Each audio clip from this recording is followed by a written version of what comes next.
ये दुर्भाग्य है। मेरा एक वीडियो वायरल हुआ, आपने देखा होगा। इतना मूर्ख लड़का है वो, शिष्टता से उसको बोलने का मायना नहीं। मैंने तो वृंदावन में उसको बहुत डांटा था। सच्चाई छुपाई गई, अफवाह उड़ाई गई, बात कुछ और थी, बताई कुछ और गई।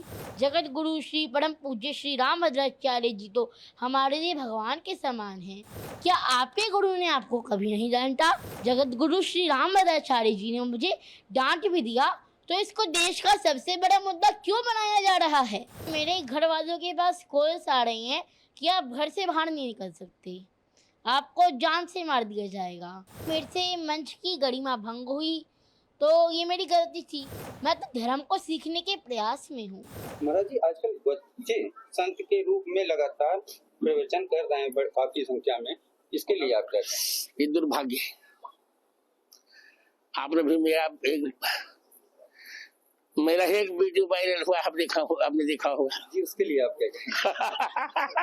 अरोड़ा वाला वही बात। अभिनव अरोड़ा। इतना मूर्ख लड़का है वो कहता है कि कृष्ण उसके साथ पढ़ता, शिष्टता से उसको बोलने का मायना नहीं। भगवान के उसके साथ पढ़ेंगे। मैंने तो वृंदावन में उसको बहुत डांटा था। देखिए, आज की स्थिति पर एक बड़ी वक्ता है। मुझे उनकी कुछ लाइन्स याद आ रही है, कुछ पंक्तियाँ याद आ रही है।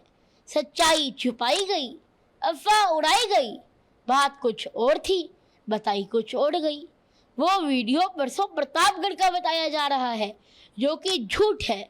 वो वीडियो आज से 1-1.5 साल पुराना 2023 वृंदावन का है। क्या आपके माता पिता ने आपको कभी नहीं डांटा? क्या आपके गुरु ने आपको कभी नहीं डांटा? अगर देश के इतने बड़े संत जगत गुरु श्री रामभद्राचार्य जी ने मुझे डांट भी दिया, तो इसको देश का सबसे बड़ा मुद्दा क्यों बनाया जा रहा है? ये तो किसी ने नहीं डाला कि जगत गुरु रामभद्राचार्य जी ने उसके बाद मुझे अपने रूम में भी बुलाया था और अपना आशीर्वाद भी दिया था। लेकिन आपने बोला कि रामभद्राचार्य जी ने मुझे डांटा।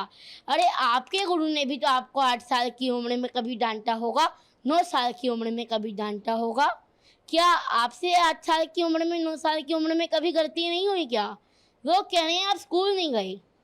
अरे, मैं स्कूल जाता हूँ, और आज ऐसी स्थिति आ गई है कि मुझे इतनी ज़्यादा ट्रोलिंग कर रही हैं कि मैं इन लोगों की वजह से स्कूल नहीं जा पा रहा हूँ। मेरी वजह से मेरी बहन भी स्कूल नहीं जा पा रही है। आपको सोशल मीडिया पर बहुत कुछ कहा जा रहा है, कई गंदी गंदी बातें भी आ रही हैं उसमें लिखी हुई। इसके अलावा कुछ हमने सुना है फ़ोन कॉल्स आ रहे हैं आपके घर पर, परिवार वालों के पास, उसमें भी कुछ कहा जा रहा है। ट्रोलर्स इस तरह से लगातार कर रहे हैं, तो इस सब पर आपका क्या कहना है?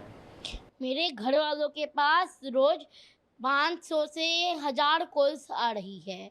और उस देखिए, जैसे दिवाली आ रही है, सब दिवाली की तैयारी कर रही हैं, दिवाली की शॉपिंग कर रही हैं, और मेरे घर वालों के पास कॉल्स आ रही हैं कि आप घर से बाहर नहीं निकल सकते, आपको जान से मार दिया जाएगा। तो ये मेरे पिताजी के पास, मेरे घर वालों के पास कॉल आ रही है। अब मेरी मैया को तो कॉल्स उठाने से भी डर लग रहा है।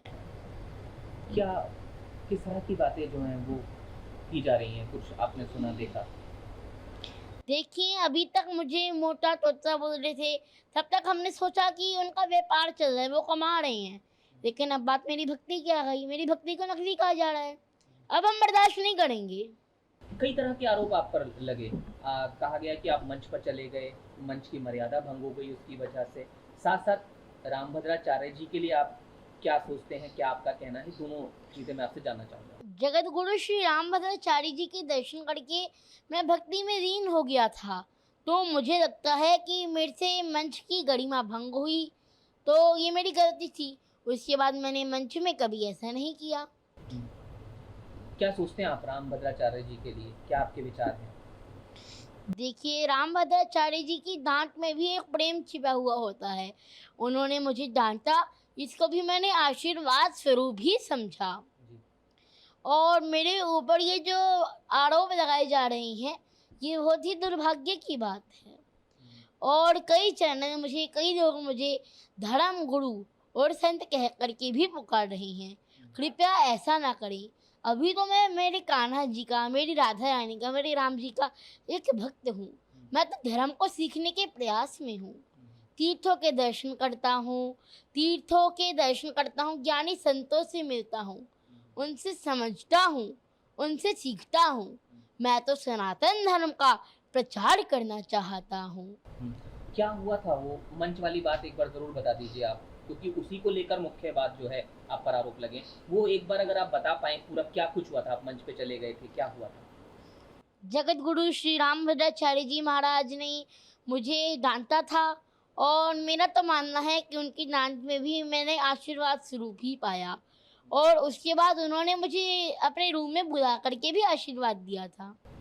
तो ऐसा क्या था जिसमें आपको डांट का सामना करना पड़ा? क्या आप कर रहे थे वो जरूर सब जानना। देखिए, उस समय मुझे मंच की गरिमा नहीं पता था कि उसमें शांत रहना है, तो मैंने उसमें राम जी का जयकारा लगा दिया था, जिससे मंच की गरिमा भंग हो गई थी। तो उसके बाद मैंने ऐसी कोई गलती नहीं की, और आपकी गलती आपको एक सीख देती है। तो फिर आप जब रामभद्राचार्य जी से मिले तो क्या आपने कुछ कहा, उन्होंने कुछ कहा? तो वो थोड़ा और बताइए उसके बारे में, क्या कुछ बात हुई, क्या रहा जब आप दोबारा मिले उनसे? उसके बाद उन्होंने मुझे अपने रूम में भी बुलाया था और मुझे आशीर्वाद दिया था। और अब जब आप वो वीडियो देख रहे हैं कि दोबारा रामभद्राचार्य जी आपको कह रहे हैं, आपके लिए एक शब्द का इस्तेमाल उन्होंने किया है, तो क्या आप उस पर कहना चाहेंगे? जो दोबारा वीडियो सामने आया रामभद्राचार्य जी का, उन्होंने मूर्ख शब्द का इस्तेमाल किया है। जी, उनकी डांट में तो प्रेम है, आशीर्वाद है। क्योंकि आप बता रहे हैं लगातार धमकियां आ रही हैं, गंदे गंदे मैसेज भेजे जा रहे हैं, तो इसमें क्या आप कोई कानूनी रास्ता भी अपना रहे हैं? हमने मथुरा पुलिस में शिकायत कर दी है, हम कोर्ट जा रही हैं और हमें पूरा विश्वास है कि पुलिस अपना काम अच्छे से करेगी। और ये कार्यवाही हमने ट्रोलर्स के यूट्यूबर्स के खिलाफ की है, जो कि यूट्यूबर्स हैं, हमें ट्रोल कर रही हैं, मुझे जान से मारने की धमकी दे रही हैं। जगत गुरु श्री परम पूज्य श्री रामभद्राचार्य जी तो हमारे लिए भगवान के समान हैं, वो तो संत शिरोमणि हैं। तो आगे क्या उम्मीद कर रहे हैं अब आप? पुलिस अपना काम अच्छे से करेगी, हम कोर्ट जा रही हैं।